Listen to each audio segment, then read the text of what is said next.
this family bloodline interbreeding control system of these elite families was not just a human thing. It went beyond that into entities that are anything but human. And it was only with the passage of the years and more research when I started to realize the nature of this reality that we're experiencing, that made sense in how this structure is playing out. What the system has done is to keep from us the nature of the reality we're experiencing and the nature of who we are in life itself. And in doing so, it has kept us completely in the dark about what's actually happening around us. The knowledge that's passed across the top levels of the secret society network through these bloodline families, the most important part of that knowledge is the knowledge of reality itself. For instance, we think as we look around here that we're seeing everything that exists within this room. But in fact, we're only seeing a frequency range, a very tiny one, called visible light. Anything outside of that, we can't decode, therefore we can't see. But just like radio stations share the same space without interfering with each other, so other worlds, other dimensions, other realms of reality, if you like, share the same space without interfering with each other. However, just as with radio, if you've got two stations that are very close on the dial, then one will be the dominant one, but another one you'll get what we call interference from it. It's the same with these various realities that share the same space. It's what mainstream science calls parallel universes. Just outside of the frequency range of visible light, there are entities that are anything but human who have been manipulating this reality, this world, for eons. And because they are working on, operating on a frequency that's different to ours, they have to manipulate our world through conduits, and interfaces. For instance, when you see scientists in a laboratory, they want to work with material that's very dangerous. So the material will be in a big glass tank, and they will be outside the tank, and they'll put on those gloves, and they can work from outside the tank into the tank and do what they have to do. It's very, very similar in theme to what these Illuminati bloodlines have been bred for. They are bred to be the vehicles within visible light, this world that we experience, of these entities. And if you go back and you look at religious beliefs, etc., of the ancients and the accounts of the ancients, these entities, which go under different names, some people call them the serpent race, some people call them demonic. In the Islamic culture, they call them jinns, all different names, but the same entities. The bloodlines are interbreeding incessantly and have been right back to ancient Babylon and Sumer and Egypt, etc., and beyond, because they are holding a certain genetic code which allows the possession, another ancient common theme from as far back as you can track right to today, a genetic code which allows these entities to possess these particular bloodline families within the reality that we experience. And these families are therefore simply vehicles of these demonic entities. You research any of these families, be it the Rothschilds, the Rockefellers, Greenspan, Alan Greenspan, any of these people, you will go eventually into black magic, blood-drinking human sacrifice rituals where they make sacrifices to the gods. And these gods are these entities which feed off human energy and feed off human blood too. So people accept, yes, long ago people used to use human sacrifice to the gods, yes, and all the rest of it. And they think, oh no, we're kind of civilized now. Well, some of us are, but these bloodlines are not, and they're just continuing to do today covertly what they were openly doing in the past. and they are interacting with these entities all the time in their rituals. That's why they do all these rituals. That's why they drink the blood, and ultimately they are possessed by these entities. And this brings about a simple situation. You've got the entities, let's call them demonic entities for want of a word. They're operating just outside of this visible light reality that we experience. They use the bloodline families as their vehicle to manipulate this reality. They take over their mental, what passes for their emotional processes, their physical processes. And what that means is, when these bloodline families go into positions of power, what we're actually doing is seeing these entities go into those positions of power. And so the secret society network is there to manipulate these bloodline families and their agents into the positions that dictate society and the direction it goes and all the rest of it. And because we can only decode their visible light level, we see the human level. We see people under different names called Rockefeller and Rothschild and Bush and Obama and all the rest of it. But if we could see beyond visible light just a little bit, and some people can, you would see overshadowing these people anything but a human entity. And it's these entities that have passed through what we call history, and they have been the cement, the guiding force that has brought this conspiracy through to the present day. Because people have asked me in the past, quite rightly, I understand it, why would someone give their life to this conspiracy, this global takeover, in 1500 or 1650 or 1820, when they knew they were never going to be around to actually see it happen, which is what they're trying to do now, playing the cards they're playing now? The answer to that is they were just vehicles. These entities are the common force passing through history, which has led this conspiracy to where it is today. You know, people talk about the human mind as if it's like the arbiter of human awareness and perception. It isn't. This is why it's so important to get across, for people to realize what the nature of this reality is that we're experiencing. This is quite provably, when you look at the science, it's obvious. We live in a virtual reality universe. It's like a three-dimensional holographic version of the internet. If you go on the internet in Australia or South Africa or South America or Los Angeles, you're all accessing the same collective reality through the computer.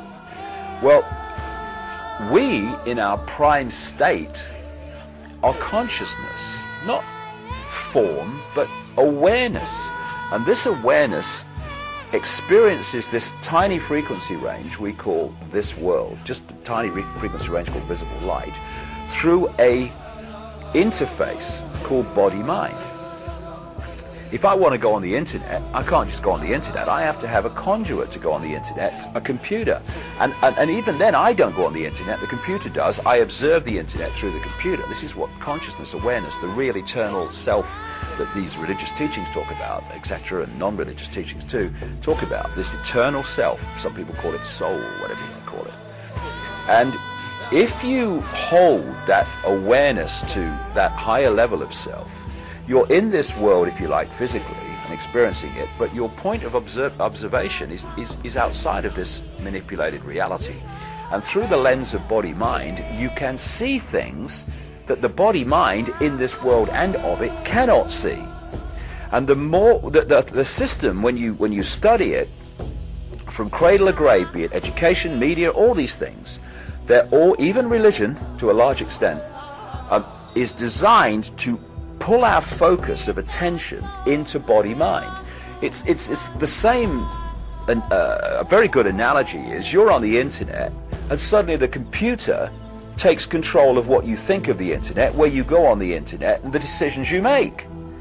And the more entrapped you are in mind-body perception, i.e. the five senses, and look at society, it's all about pulling us into the five senses. Look at this, listen to this, taste this, feel this, all trying to hold us in the five senses. The more entrapped you are, the longer it takes, the more powerful the transformation has to be for you to wake up, open your mind, and go to higher levels of your awareness. What has been happening, I've seen this all over the world, I've been to 50 countries, it's happening everywhere over the last 20 years, is more and more people are going through this process, they call it transformation, whatever, where they open their mind and they let their true self consciousness in. Now consciousness is looking from this perspective, mind's looking from here. And that's why they want to keep us entrapped in mind-body perception, because we're looking here, we can see one dot, maybe two dots at a time. We can't connect the dots and see what's going on. Once you become conscious beyond body-mind, suddenly, oh, I can see how it fits together now. I've come across people only recently who've gone from this to this in literally weeks. Why couldn't I see it before? They say it's so obvious because you were there before and now you're there. That's why it's obvious. And so this fork in the road where people are deciding, are they going to keep on the way we're going and end up in this fascist control system, or are they going to go this way and break out into true freedom? In many ways, fundamentally, not in many ways, this fork in the road is, are you going to stay in mind and think you are Fred Jones, born in Pittsburgh in 1942, that's who you are? Or are you going to open your mind to who you really are, which is consciousness, infinite, eternal consciousness, having an experience as that man born in 1942, whatever I said. And that's the difference. Once you realize that our name, our job, our experience is just that, an experience, and we are consciousness, that change of point of perception, point of observation of this world transforms everything. You go from this to this, and you can see what the control system doesn't want us to see, and that's why the control system is absolutely structured to hold us in that state. The power of human consciousness is demonstrable by the fact that despite all the things that are thrown at us, the cradle-to-grave programming, vast numbers and an exponential curve of numbers are now waking up from it. And it's this awakening that is going to bring this control system down. Not tomorrow, not next year, not the year after, not in 2012 like so many people kind of talk about, but I reckon about 2016, this awakening will have reached the point where the tipping point comes and this control system comes down, because the control system is absolutely founded completely in terms of its existence on humanity being there and not there. And so they may seem confident and arrogant, and it may seem like that, it will seem that for a few years, but it's coming down, and it's coming down because humans are waking up.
return of the buffalo,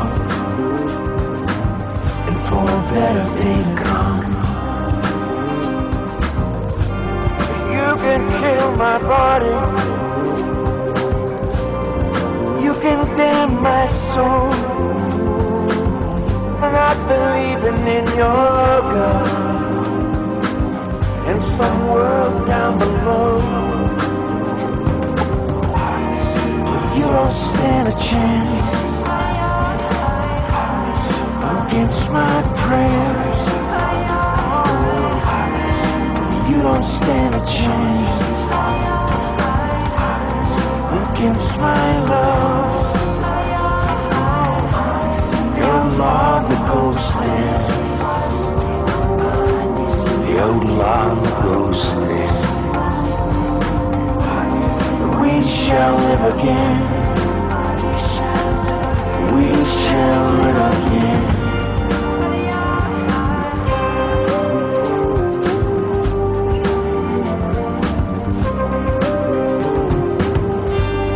My sister involved,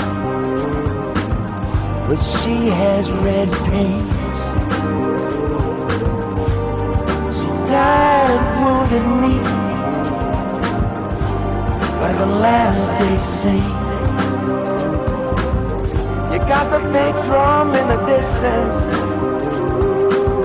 the blackbirds in the sky. That's the sound that you hear when the buffalo cry.